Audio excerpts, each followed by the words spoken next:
Good morning and welcome to Our Issues Milwaukee. I'm your host, Andrea Williams. This morning, we have the privilege of talking with members of Milwaukee's Common Council.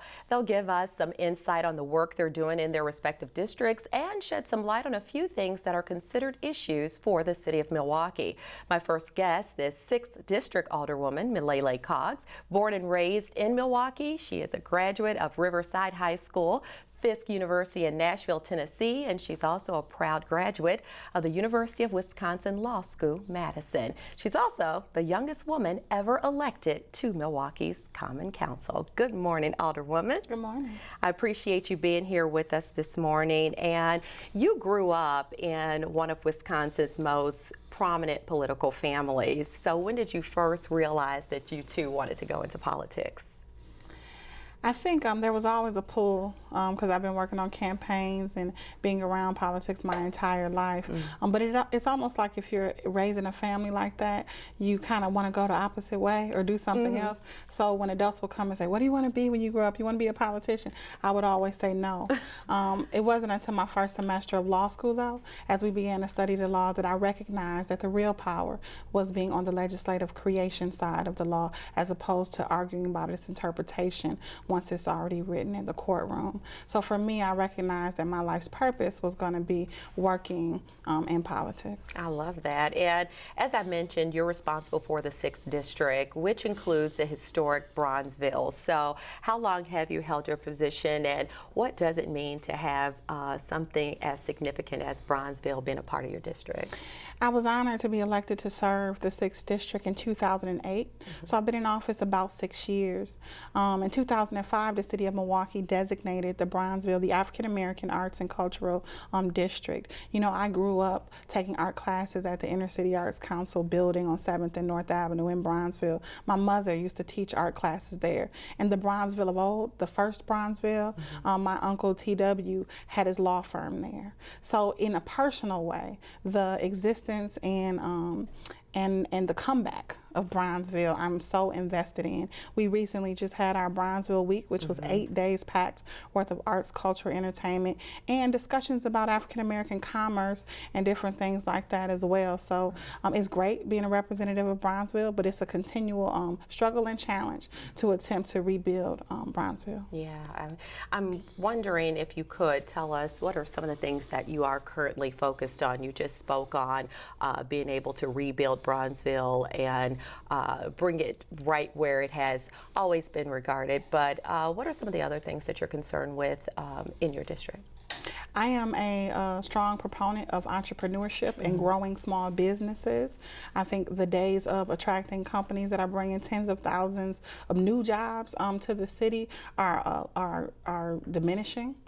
So I believe that we have opportunity, though, in helping the small businesses that we have to grow and be able to hire more people to deal with the joblessness issue that we have in the city. So I've started a thing I call MKE Business Now. So I do an annual entrepreneurship summit and several different business mixers as well as seminars throughout the year for small business owners or people interested in starting a small business to connect them with the resources necessary to be successful to start and grow their businesses. So that's one of the things. The other thing is you mentioned that I'm the only woman out of 15 members down at City Hall. I've thought about and brainstormed ways to change that. So 3 years ago I created, along with a group of other women, Girls Day at City Hall. So we have a day and it is now has been adopted as a city program in order for young ladies, high school and middle school age young ladies to come down and be exposed to elected women in office as well as people doing public service jobs, so that maybe when they become adults they may choose to be a public servant and potentially run for office, so that several years from now it won't just be one woman out of 15. And not only am I 1 out of 15, I'm only the 14th woman ever in the history of the city. While there have been over 1,000 men, there's only been 14 women. So to change that, I created the city program, which not only impacts my district, but it's open citywide for young ladies to come, and we do that every March. And there are several other programs for housing, because I recognize the foreclosure epidemic has hit the 6th District extremely hard, that we've created. So every fall, we do a housing resource fair to connect people who want to do everything from save their house from foreclosure to get repairs done on their home with the agencies, entities, and grants available for them to do that. So it's a variety of things like that that I continue to work on annually to try to improve the quality of life for the people. Yeah, and I kind of watch you. You're like what I would describe as a quiet force. Really, you're kind of like, you know, you get a lot of things done, but you just kind of lay back, and then when you need to make noise, we certainly hear it. Definitely. So, but always working. Always. And I think that a lot of people recognize that about you. So we do know that violence is a major concern in the city, and recently, you co-hosted an end-of-summer block party, and it was at 24th and Keefe that addressed the increase of violence and crime in the neighborhoods. Also, the goal was to actually promote self-sustainability and nonviolence, and you gave people a chance to kind of speak on what's been taking place, probably some of the things they witnessed and what they think can be done. What did you observe with that? You know, the end of the year block party is part of the Heal the Hood movement, started by a young gentleman from the community, Brother Ajimo Butler. 3 years ago, he came to me with the concept and idea, and we worked together ever since.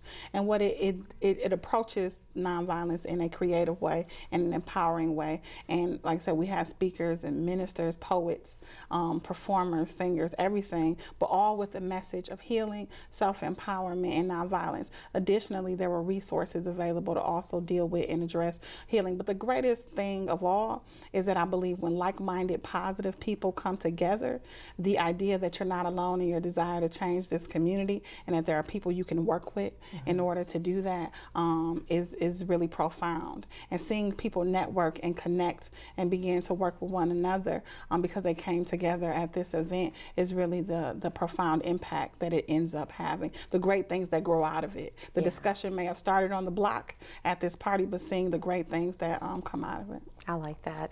And we know also that with the violence that we see in our own communities here in Milwaukee, we just had the major headline in Ferguson, Missouri, with an unarmed 18-year-old black man, Michael Brown, who was shot 6 times by a white police officer. It is a storyline that we've heard over and over again. We continue to hear.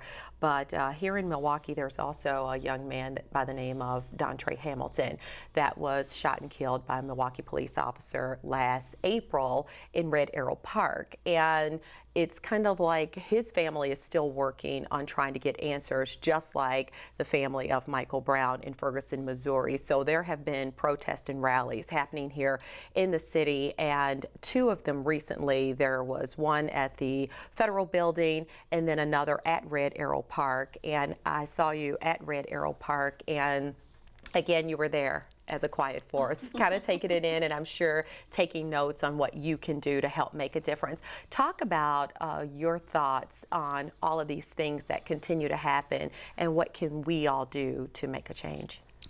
I do believe that Ferguson is kind of anywhere USA. The case of Mike Brown or Dontre Hamilton too often is being replicated in cities across the country, from the East Coast to the West Coast. And I've publicly stated, and I'll say it again, that Milwaukee, unfortunately, if we're to be honest, is 1 or 2 deaths away from being Ferguson. Meaning that there are community members who are tired, and they're tired of the violence in general in their community, but it's something that particularly hurts the heart more when those who have been entrusted to protect and serve are the ones who your loved one dies at the hands of. And it's beginning to happen more often than most places here. And so what I see at these rallies, what I hear from families is really a desire for transparency in the process. And for answers, and for if in fact something is to be found that was done wrong, that there be people brought to justice for it. So along those lines, it's several pieces of legislation that I and some of my colleagues are continuing to work on to attempt to prevent Milwaukee from becoming a Ferguson, and to hopefully improve community police relations so that we don't have other deaths that could have been prevented. I've introduced a communication file about the Dontre Hamilton case, as well as about the training for officers and how to deal with people with mental illness. We've heard the file once. It was prior to the decision being made or investigation being completed with Dontre Hamilton, and we will hear it again once the results are released. The state is done with their investigation, and now the DA holds the choice of whether or not to prosecute based upon the evidence that they have. And once that is complete, it will be released, and that file will be heard again. Additionally, I am pushing for, and I know several of my colleagues are, additional training on how to deal with those who are mentally ill. Right now, for officers, it's optional. I do know that the chief is willing to look at the expansion of that program. That is something that I support. I'm a believer that all officers should be trained on how to deal with those who are mentally ill, because unfortunately, more and more people in our community and that officers are having to come in contact with suffer from mental illness. And if there's a way to preserve life, then that's what they should be trained on how to do. I know that's not a perfect solution, but if it could help save one life, then it's a simple thing that we could do. I also have a resolution for the Milwaukee Police Department to be outfitted with body cameras. I do know that the police department is currently in the process of going through an RFP process to do a pilot program with cameras as well, because that not only could help save a life potentially and prevent bad behavior by those bad actors, but it also preserves and does some security for the police officers too for false allegations, and could save the city a lot of money on lawsuits. Yeah, the family of Dontre Hamilton has now filed a notice of injury, which is a procedural step that hints at a lawsuit. So quickly, we're running out of time. Let's take a look at that protest that we attended at Red Arrow Park. I think it's important because we've seen countless numbers of mostly black and brown people that have been victims of violence at the hands of law enforcement. These are people that we pay to protect and serve us. We've seen this in communities all across the country, but we've seen it particularly here in Milwaukee. So we wanted to tell the people of Ferguson that we stand with them. We stand with their right to peaceful protest. We stand with their constitutional right to make their voices heard, and that we stand with not only those victims' families, but the victim of the family of the victim, Michael Brown Jr. Well, what's clear is that people have built up, we have a built-up frustration that's happening across this country, I believe. I think Ferguson is the epicenter of the way people feel in cities across America. And I think that the concentrated poverty and the traditional relationship between police officers and citizens in the city of Milwaukee is very similar to what's happening to the conditions that are in Ferguson. And I think we are, in many cases, very close to those types of situations. You just heard many people in the crowd read off a number of names of people who had questionable encounters with police officers that resulted in their death. And so the community is upset and frustrated about that ongoing process. And we have to take a look at our judicial process in its totality, from the police officers to the court system to how we deal with monitoring afterwards. That produces the type of mistrust of our judicial system by certain elements of our community, especially African American males.